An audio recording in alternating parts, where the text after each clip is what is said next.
S live હેડલાઇનના પ્રાયોજક છે રાજણી મસાલા ચા, અગરબત્તી અને માચીસ.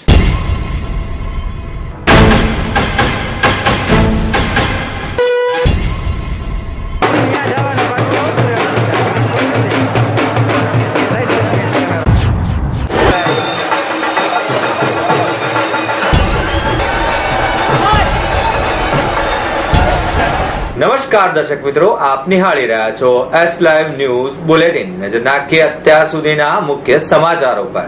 સૌપ્રથમ નગરયાત્રા ઉત્સવની સૌ એસ લાઈવ ના દર્શકોને ખૂબ ખૂબ શુભકામનાઓ. મંગળા આરતી સાથે ભગવાન જગન્નાથજીની 140મી રથયાત્રા ઉત્સવનો થયો પ્રારંભ. મુખ્યમંત્રી વિજય રૂપાણી, નાયબ મુખ્યમંત્રી નીતિન પટેલ દ્વારા કરાઈ પહિંદ વિધિ. જય રણછોડ માખણ ચોરના જયઘોષ સાથે ભગવાન જગન્નાથજી નીકળ્યા નગર યાત્રાએ. લોકોમાં ભારે ઉત્સાહ. રથયાત્રાની પૂર્વ સંધ્યાએ કોંગ્રેસ સહિત રાજકીય પક્ષોએ કર્યું રથ પૂજન. एक चुटकी कड़क मीठी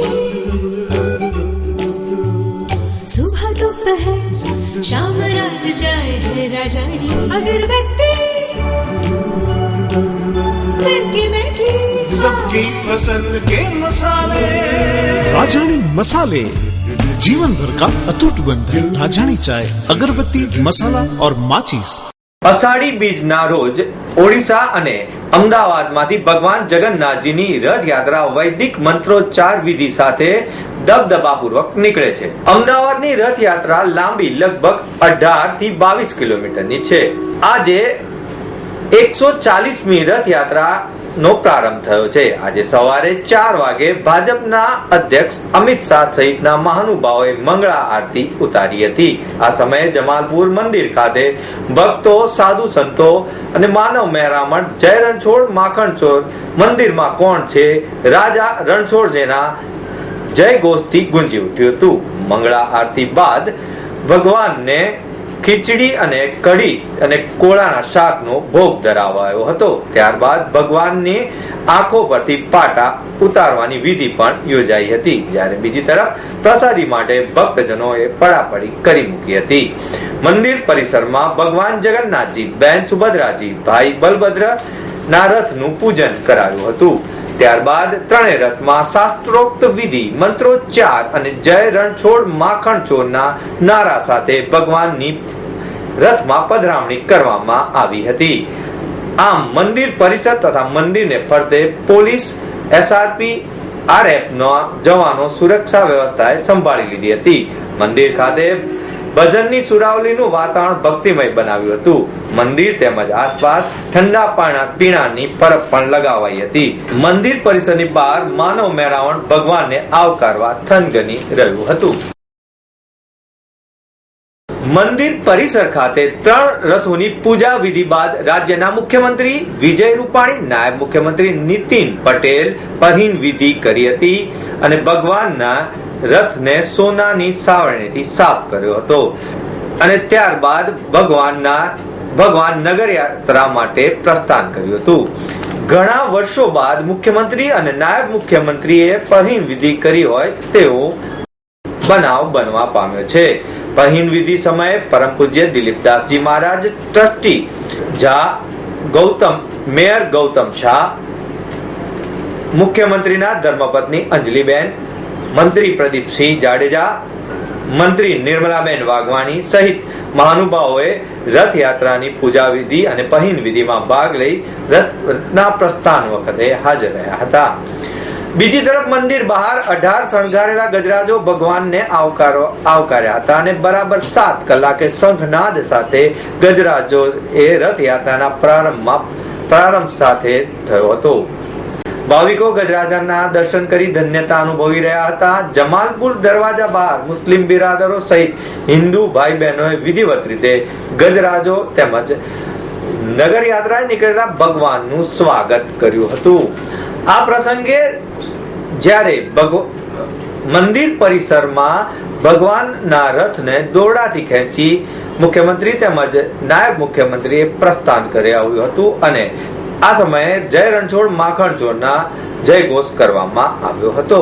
રૂપાણીએ શુભેચ્છાઓ પાઠવી હતી તેમજ કચ્છી ભાઈ બહેનોના નવા વર્ષની પણ શુભકામનાઓ પાઠવી હતી અને ભગવાન પાસે શાંતિ અને સમૃદ્ધિની માંગ કરી હતી તેમ જણાવ્યું હતું.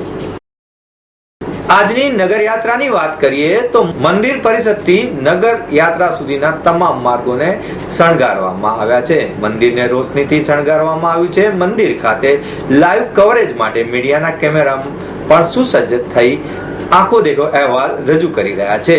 બીજી તરફ મંદિર પરિસર બહાર રથયાત્રામાં સામેલ થવા ટ્રકોની કતારો જોવા મળી રહી છે. ટ્રકોને શણગારવામાં આવી રહી છે, જેમાં ભારતીય તેમજ ગુજરાતની સંસ્કૃતિના ઝાંખી કરાવતા ટેબલો પણ ટ્રકો બનાવવામાં આવ્યા છે. આ વર્ષે બેટી બચાવો બેટી પઢાઓ વ્યસન મુક્તિ દેશ તથા ગુજરાતના વિકાસની ગાથાના પોસ્ટરો બેનરો જોવા મળી રહ્યા છે. તો કેટલાક નાના ભૂલકાઓ શિવજીના તેમજ અન્ય વેશભૂષામાં નજરે પડી રહ્યા છે. પોલીસ જવાનો સિસોટીઓ વગાડી ટ્રકોને નંબર મુજબ ગોઠવી રહ્યા છે, જ્યારે રથયાત્રામાં સામેલ થવા અખાડાવાળા અંક કસરતના ખેલ કરવાવાળા લોકો પણ હાજર થઈ કસરત અને શરીર સૌષ્ઠવના કૌશલ્ય બતાવી રહ્યા છે.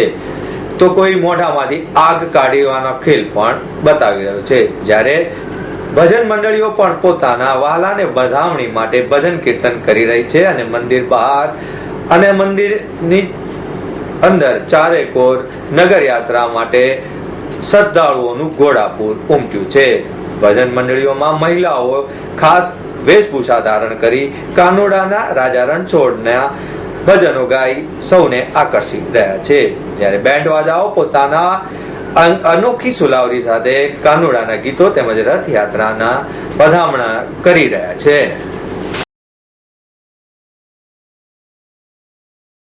રથયાત્રાની પૂર્વ સંધ્યાએ ભગવાન જગન્નાથ મંદિર ખાતે કોંગ્રેસ, ભાજપ સહિત એનસીપી તેમજ અન્ય રાજકીય પક્ષોના મહાનુભાવોએ મંદિરની મુલાકાત તેમજ પરમ પૂજ્ય દિલીપદાસજી મહારાજની મુલાકાત લીધી હતી અને આશીર્વાદ પ્રાપ્ત કર્યા હતા. ગઈકાલે રથયાત્રાની પૂર્વ સંધ્યાએ કોંગ્રેસના પ્રભારી અશોક ગેહલોત, પ્રદેશ પ્રમુખ ભરત સોલંકી, વિપક્ષના નેતા શંકરસિંહ વાઘેલા, સિદ્ધાર્થ પટેલ, ચેતન રાવલ, અર્જુન મોઢવાડિયા, શક્તિસિંહ ગોહિલ, કૈલાસ ગઢવી સહિતના મહાનુભાવોએ ભગવાન જગન્નાથજીના મંદિરની મુલાકાત લીધી હતી, જ્યાં ભગવાન જગન્નાથજીને પૂજા અર્ચના કરવામાં આવી હતી. ત્યારબાદ તેઓએ પરમ પૂજ્ય દિલીપદાસજી મહારાજના આશીર્વાદ પ્રાપ્ત કર્યા હતા અને સૌ હાજર લોકોને શુભકામનાઓ પાઠવી હતી, જ્યારે પોતાની જાતને ધન્યતા અનુભવી હતી. ત્યારબાદ રાજ્યના મંત્રી ભૂપેન્દ્રસિંહ ચુડાસમા તેમજ મુખ્યમંત્રીએ પણ ભગવાનને ખીચડીનો ભોગ અર્પણ કરવા આવ્યા હતા અને શયન આરતીમાં ભાગ પણ લીધો હતો. આ વખતે ઈદ અને રથયાત્રા એક સાથે હોવાથી દર વર્ષ કરતા ભક્તજનો મોટી સંખ્યામાં રથયાત્રા જોડાઈ રહ્યા છે, જ્યારે મંદિર પરિસરમાં પૂર્વ સંધ્યાએ જ ઘણી મોટી સંખ્યામાં લોકો ભગવાનના દર્શને આવી રહ્યા હતા. ફરીથી રથયાત્રા ઉત્સવની શુભકામનાઓ સાથે આપ નિહાળી રહ્યા હતા એસ લાઈવ ન્યૂઝ બુલેટિન. નમસ્કાર.